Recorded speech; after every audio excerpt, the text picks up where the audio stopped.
a new song out of nowhere earlier in the year called Luxaturna. You know what? I'm gonna go out on a limb and say it was a pretty sick song actually. I liked it a lot.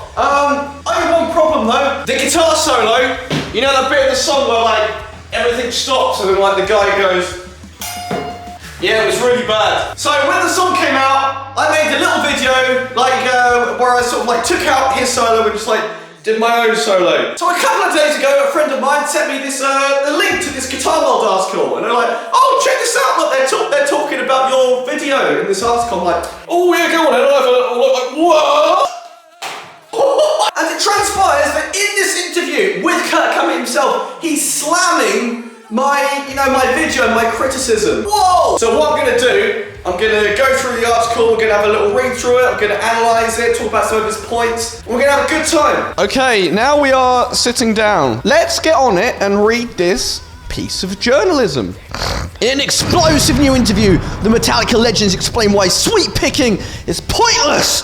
What makes melodic pentatonic playing harder than shredding and names just 3 guitarists who make good music with arpeggios. Alright, this is going to be a doozy, I can feel it. So Kirk Hammett's hit back at online haters with a challenge to shredders who think they can outplay him. What's the point? He also attacks the musical utility of sweep picking, describing the technique as incredibly easy, but it sounds incredibly hard. Yeah, I guess there's some truth in that. Sweeping is a lot easier to learn than people assume. In an exclusive interview with Total Guitar, Hammett ridicules the idea that his solo on Luxaturna is bad because it isn't hard to play. Yeah, my effing friends down the street could probably play a better solo than Luxaturna, but what's the point? He argues. For me, what's appropriate is playing for the song and playing in the moment. People are not mocking him and his solos because they're not hard to play. People are mocking him because the solos sound lazy and like just completely throwaway. This is like the most common deflection that people use when people are criticizing their playing. It's not about who can play like the most complicated solo. Like, he's missing the point and the point of the criticism. Ugh, it's really cringe. Luxaturna, the first single from Metallica's new album, 72 Seasons, saw Hammett targeted for his spectacular Floyd Rose abuse. Some YouTubers even performed their own improved versions. I think most people understood what I was trying to do with this video, but some missed the point, of course, like including Kirk, I guess, was it's not to try and one-up him. That's cringe, like who cares? The idea of the video was just to try and show what could have been done if you just paid a bit more attention to what's going on in the backing. You followed the riff and the rhythms and like the chords and all that stuff. The things that you should do when you write a good, memorable solo. Kirk's original solo, I can kind of see what he was going for. He just wanted like a really sort of like raw, off the wall, unhinged kind of sound, but that's not that sort of song. That solo would sound more in place in like a sort of a really fast, thrashy, like sort of Slayer song. I was just laughing the whole time, he says. I could string together like 6 or 7 3-string arpeggios and 16th notes, sit there every day and practice it and go, hey, look what I can do, but where am I gonna put it? That won't work in any Metallica song. 6 or 7 3-octave arpeggios and 16th notes. That's very specific. And why would he say 6 or 7 of them? 7's like an odd number, so unless you're playing in some like odd time meter, like 7/8 or like something. Arpeggios? Come on! In a guitar solo mapped out like a lot of people do, 4 or 5 chords, different arpeggio over each one. It sounds like an exercise. I don't want to listen to exercises and warm-ups every time I hear a song. This is just like actually insulting to read, like coming from someone of Kirk's caliber. If you can't implement arpeggios into a solo and make it not sound like an exercise, then that's just a you problem. That just means you're not good enough at guitar. It's not our problem, Kirk, if the only way you know how to do arpeggios is like... But I don't know, man. I don't want to believe that, like, Kirk is this dense and, like, it's fucking simple. So I'm going to give him the benefit of the doubt and just assume he's being paraphrased heavily in this article or something, and they're just trying to make him sound like a bit of a dunce. Hammett will make an exception to that rule, but only for 3 people.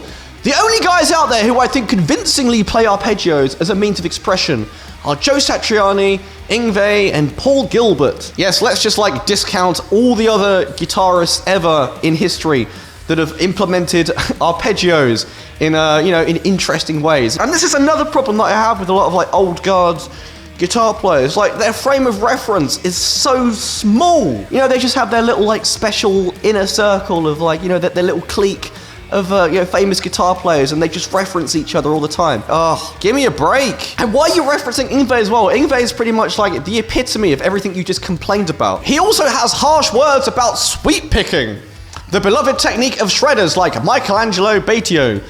Sweeping to me is a weird thing to begin with because sweeping's incredibly easy, but it sounds incredibly hard. That's cool once or twice, but I mean, why do it? When it first came out in the late 70s, by the early 80s, everyone was doing it. By not doing it, you stood out. I like how he says when it first came out, like it was a freaking product, like a shoe or something. A lot of these guys have some really weird, like deep-seated insecurities about sweeping. It's like, chill man, it's just a fucking guitar technique. Like, come on. And like, if you're criticizing them, then that's obviously the only thing that you like to play. Yes, I know my modes, Hungarian scales, symmetrical scales, I know all that shit. Is it appropriate? Maybe earlier in our time, but not now, he says. What's more appropriate is coming up with melodies that are more like vocal melodies. And guess what? The best scale for mimicking vocal melodies is the pentatonic. While some guitarists are dismissive of Hammett's heavy reliance on the minor pentatonic scale, Kirk argues that with just 5 notes, it's more challenging. It's actually harder to say stuff with pentatonics because you don't have that many notes, he reasons. It's easier to play modal. I will challenge anyone on that. On paper, he's absolutely right. But this is reliant on the player in question, being competent enough to be able to pull it off. Just because you use the pentatonic scale does not mean automatically that your solos will be, more vocal-like. No, not at all. This all comes down to how good you are at phrasing. It's really just down to that. So let's take a look at some little snippets of his recent solos from the new Metallica songs.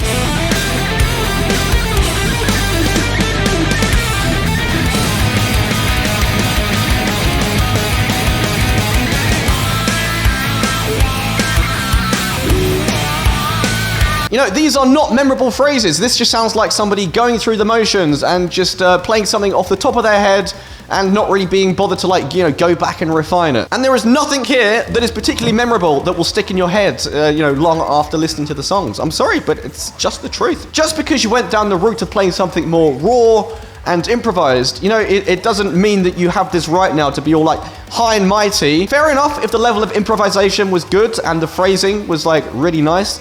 But it's not. It just sounds like super regurgitated, boring, lazy phrasing. There's plenty of examples in Metallica's early work where Kirk's all he's doing is using the pentatonic scale, or maybe some like very, very basic modal stuff as well. But the solos are so memorable. I mean, look at the Enter Sandman solo. That's pretty much just like 90% pentatonic wankery.